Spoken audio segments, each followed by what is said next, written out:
جو انسان اللہ تعالیٰ کی نافرمانی کرتا ہے اللہ تعالیٰ اس کے ماتحتوں کو اس کا نافرمان بنا دیتے ہیں۔ آج خاوند شکوہ کرتا ہے کہ بیوی بات نہیں سنتی، بیٹی بات نہیں سنتی، مالک شکوہ کرتا ہے کہ مزدور کام اچھی طرح نہیں کرتے۔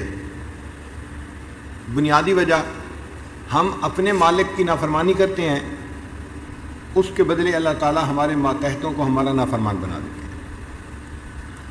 فضیل بن عیاض رحمۃ اللہ علیہ فرمایا کرتے تھے کہ جب کبھی میرا گدھا میری بات ماننے سے انکار کرتا ہے تو میں غور کرتا ہوں کہ مجھ سے کہاں گناہ سرزد ہو گیا جس کا اثر میرے گدھے کے اوپر آ کر پڑا ہے۔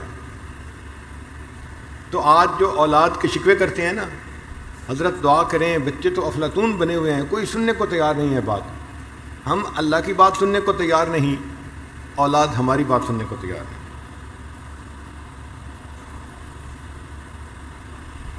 انسان اس کو محسوس کرے یا نہ کرے مگر کہیں نہ کہیں اس کو گناہوں کی وجہ سے سزا مل رہی ہوتی ہے۔ بنی اسرائیل کا ایک عالم تھا، گناہ میں ملوث ہو گیا۔ اب چونکہ عالم تھا وہ ڈرتا بھی تھا، مگر نفس ایسا موٹا تھا کہ وہ گناہ کروا دیتا تھا، تو گناہ کرتا بھی تھا اور ڈرتا بھی تھا کہ کہیں میں سزا میں گرفتار نہ ہو جاؤں۔ 4-6 مہینے اسی طرح گزر گئے۔ ایک دن دعا کرتے ہوئے اس نے دعا مانگی کہ یا اللہ، میں 6 مہینے سے گناہوں میں مبتلا ہوں اور آپ مجھے کتنی ڈھیل دے رہے ہیں کہ ابھی تک آپ نے مجھے سزا نہیں دی۔ تو اللہ تعالیٰ نے اس کے دل میں بات ڈالی کہ میرے بندے سزا تجھے مل رہی ہے، تجھے اس کا احساس نہیں ہے۔ تو وہ بڑا حیران ہوا، مجھے اس گناہ کی کون سی سزا مل رہی ہے؟ تو پھر بتایا گیا کہ جب سے تو نے یہ گناہ کیا ہے ہم نے رات کے آخری پہر کے مناجات کی لذت سے تمہیں محروم کر دیا ہے۔ پھر اس کو محسوس ہوا کہ جب سے گناہ کرنے لگا ہوں مجھے کبھی دعا مانگتے ہوئے رونا آیا ہی نہیں ہے، دل سخت ہو گیا تھا، آنکھیں خشک ہو گئی تھی۔ وہ اس کو سزا ہی نہیں سمجھ رہا تھا اور اس کو سزا مل رہی تھی۔ یہ کوئی دنیا کا نظام نہیں ہے کہ جس میں خرابی کا اندیشہ ہو، یہ اللہ کا نظام ہے، فول پروف نظام ہے۔ ہم نے دیکھا ہے کہ جن ملکوں میں قانون اتنا سخت نہیں اپلائی ہوتا وہاں پہ عوام شور مچاتے ہیں۔